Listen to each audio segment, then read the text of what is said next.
Hello student, आइए geography NCERT class 6 complete हो गया है।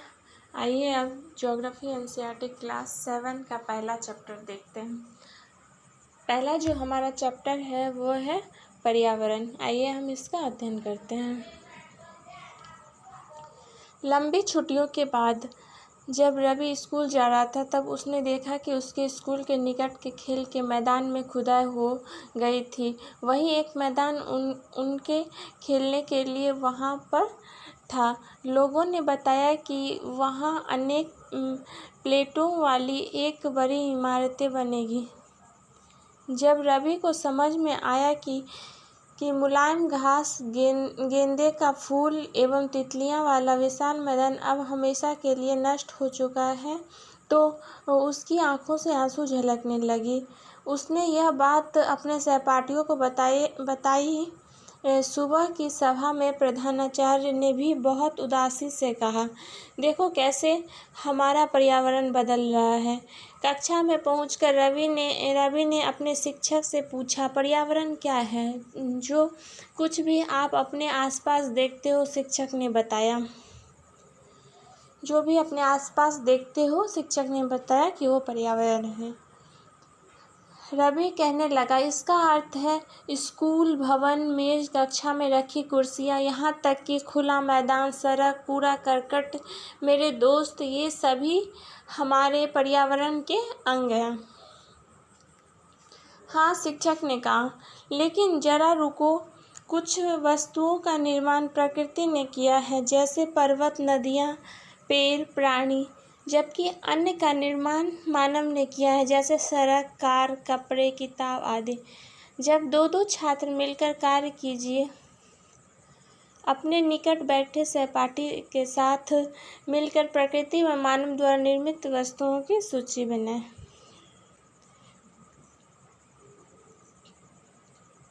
रवि, परमजीत जैसी मुस्तफ़ा, आशा सभी यह सूची बनाने के लिए उत्सुक थे। इकबाल ने पूछा, हमारा पर्यावरण क्यों बदल रहा है?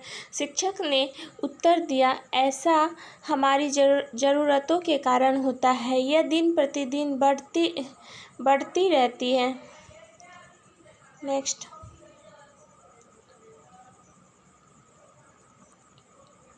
इसलिए हम प्राकृतिक वातावरण में परिवर्तन करते हैं और कभी कभी उसे नष्ट भी कर देते हैं। यहाँ ब्रैकेट में देखेंगे जीवीय क्या होता है और अजीवीय क्या होता है। जीवीय सजीव प्राणियों का संसार, जैसे पादप एवं जंतु जो है वो जीवीय होता है, और अजीवीय जो होता है निर्जीव पदार्थों का संसार, जैसे स्थल। तो जीवीय और अजीवीय समझिए क्या होता है। आगे, ऊपर के वार्तालाप से आप समझ गए होंगे कि किसी भी जीवित प्राणी के चारों ओर पाए जाने वाले लोग, स्थान, वस्तुएं एवं प्राकृतिक को पर्यावरण कहते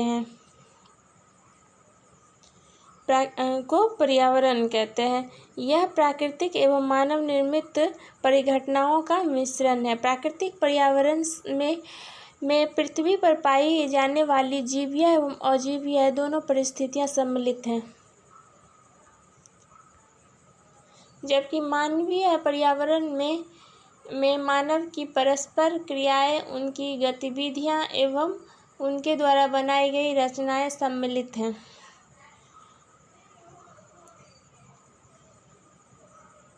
यहाँ ब्रैकेट में पर्यावरण यानी इन्वायरमेंट शब्द की उत्पत्ति फ्रेंच शब्द इन्वायरोनेर से हुई, जिसका अर्थ होता है पड़ोस। आगे, प्राकृतिक पर्यावरण भूमि, जल, वायु, पेड़ पौधे एवं जीव जंतु मिलकर प्राकृतिक पर्यावरण बनाते। प्राकृतिक पर्यावरण कैसे बनता है? भूमि, जल, वायु, पेड़ पौधे, जीव जंतु सभी मिलकर के प्राकृतिक पर्यावरण बनाते हैं। स्थल मंडल, जल मंडल, वायुमंडल तथा जैव मंडल से आप पहले ही परिचित होंगे। आइए अब हम इनके संबंध में कुछ और तथ्यों की जानकारी प्राप्त करते हैं। पृथ्वी की ठोस परपट्टी या कठोर ऊपरी वाले भाग को स्थल मंडल कहते हैं। स्थल मंडल किसे कहते हैं?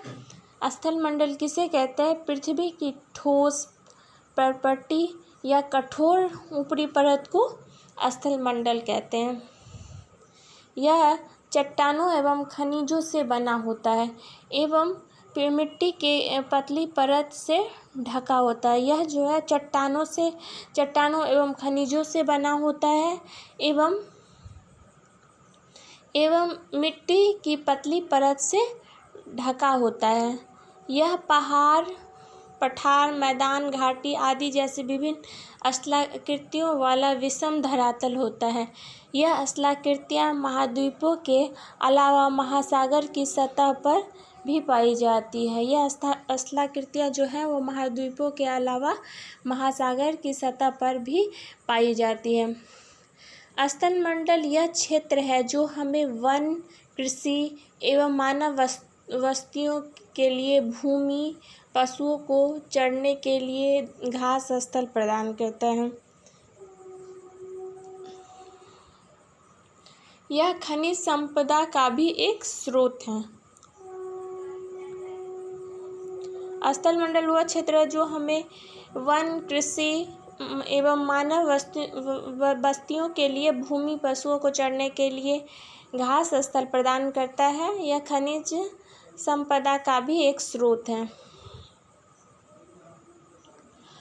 अपने आसपास के स्थलों को देखिए और आपके पड़ोस में भूमि का उपयोग किस किस प्रकार हो रहा है उसकी सूची बनाइए।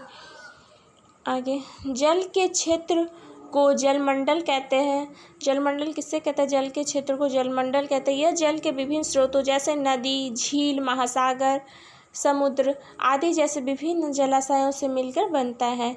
यह सभी प्राणियों के लिए आवश्यक है। पृथ्वी के चारों ओर फैली वायु की पतली परत को वायुमंडल कहते हैं। पृथ्वी का गुरुत्वाकर्षण बल अपने चारों ओर के वायुमंडल को थामे रखता है। यह सूर्य को झुलसाने वाली गर्मी एवं हानिकारक किरणों से हमारी रक्षा करता है।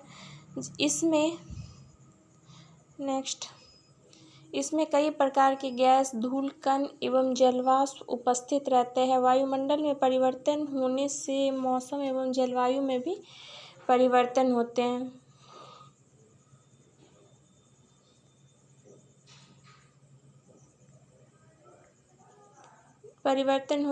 आगे, पादप एवं जीव जंतु मिलकर जैवमंडल या सजीव संसार का निर्माण करते हैं। यह पृथ्वी का वह संकीर्ण क्षेत्र है जहाँ स्थल, जल, वायु मिलकर जीवन को संभव बनाते हैं। जैवमंडल जो है वो जल, स्थल एवं वायु मिलकर जीवन को संभव बनाते हैं। पारितंत्र क्या है? यहाँ ब्रैकेट में देखते हैं, वह तंत्र जिसमें समस्त जीवधारी आपस में एक दूसरे के साथ तथा पर्यावरण के उन भौतिक एवं रासायनिक कारकों के साथ परस्पर क्रिया करते हैं जिसमें वे निवास करते हैं। ये सब ऊर्जा और पदार्थ के स्थानांतरण द्वारा संबद्ध है। रवि पारितंत्र क्या है यहाँ पे देखते हैं आप। रवि की कक्षा के एक एनसीसी कैंप में जेस्सी ने आश्चर्य से कहा, कितनी मूसलाधार वर्षा हो रही है, इससे मुझे अपना केरल याद आ रहा है। आ गया। तुम सबको आकर देखना चाहिए कि कैसे हरे भरे खेतों एवं नारियल के बागानों में लगातार बारिश होती रहती है। तभी जैसलमेर के रहने वाले हीरा ने आश्चर्य से कहा, हमारे यहाँ वर्षा होती ही नहीं है। हमें तो दूर दूर तक केवल कीकर एवं रेत ही नजर आती है, लेकिन वहाँ ऊँट भी तो मिलते हैं, रवि ने कहा। आगे नेक्स्ट, हीरा ने कहा, ऊँट तो मिलेंगे ही। जब तुम हमारे रेगिस्तान आओगे तो तुम्हें सांप, छिपकली एवं अनेक कीट भी देखने को मिलेंगे। रवि हैरत में पड़ गया। विभिन्न स्थानों पर पाए जाने वाले जीव जंतु, वनस्पति एवं लोगों के रहन सहन के तरीके इतने भिन्न क्यों हैं? क्या सभी का एक दूसरे के साथ संबंध है? बिल्कुल, बहुत संबंध है, शिक्षक ने कहा। सभी पेड़ पौधे, जीव जंतु एवं मानव हम अपने आसपास के पर्यावरण पर आश्रित होते हैं। प्रायः वे एक दूसरे पर भी आश्रित हैं। जीवधारियों का आपसी एवं अपने आसपास के पर्यावरण के बीच का संबंध ही पारितंत्र का निर्माण करता है। अधिक वर्षा वाले वन, घास स्थल, रेगिस्तान, पर्वत, झील, नदी, महासागर एवं छोटे से ताल का भी एक पारितंत्र हो सकता है। क्या आपको लगता है कि जिस पार्क में रवि एवं उसके मित्र खेलते थे वह भी एक पारितंत्र बनाता था? मानवीय पर्यावरण। मानव अपने पर्यावरण के साथ पारस्परिक क्रिया करता है। मानव अपने पर्यावरण के साथ पारस्परिक क्रिया करता है और उसमें अपनी आवश्यकता के अनुसार परिवर्तन करता है। प्रारंभिक मानव ने स्वयं को प्रकृति के अनुरूप बना लिया था। उनका जीवन सरल था एवं आसपास की प्रकृति से उनकी आवश्यकताएं पूरी हो जाती थी। समय के साथ कई प्रकार की आवश्यकताएं बढ़ी। मानव ने पर्यावरण के उपयोग और उसमें परिवर्तन करने के कई तरीके सीख लिए।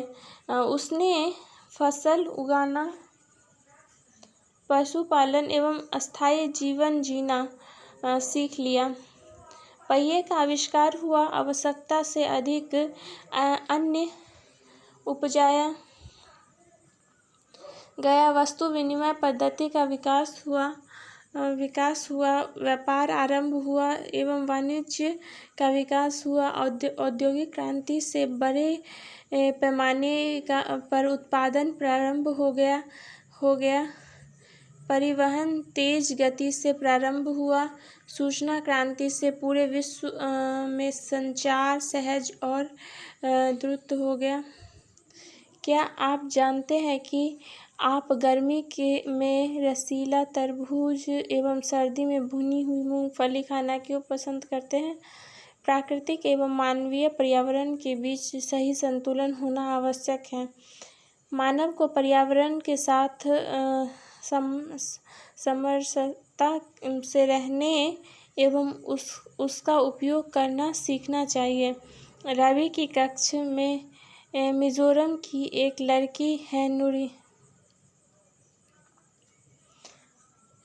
यह अक्सर अपने स्थान की हरियाली की बात करती रहती है। खेल का मैदान नष्ट होने के कारण रवि उदासी देखकर नूरी ने उसे आने वाली छुट्टियों में अपने घर मिजोरम आने को कहा। रवि के शिक्षक ने सभी बच्चों से कहा कि छुट्टियों में वे जिन स्थानों पर जाएंगे वहाँ के भूदृश्य, घरों एवं लोगों के क्रियाकलापों का चित्र बनाकर लाए।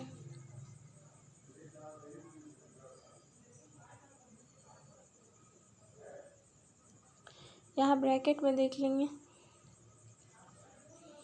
प्रत्येक 5 जून को विश्व पर्यावरण दिवस मनाया जाता है। पर्यावरण दिवस कब मनाया जाता है? प्रत्येक 5 जून को विश्व पर्यावरण दिवस मनाया जाता है। वस्तु विनिमय पद्धति। यह वस्तुओं की अदला बदली का व्यापार है जिसमें धन का प्रयोग नहीं होता है। वस्तु विनिमय पद्धति जो है वो वस्तुओं की अदला बदली का व्यापार है जिसमें धन का प्रयोग नहीं होता है।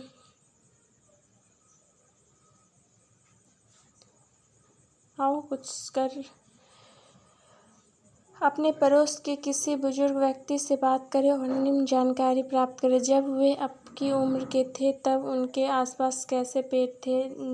उस समय के घर के अंदर खेले जाने वाले खेल, उस समय का उसका पसंदीदा फल, गर्मी एवं सर्दी का मौसम में वो कैसे बिताते थे? प्राप्त जानकारी की दीवार या बुलेटिन बोर्ड पर प्रदर्शित करें।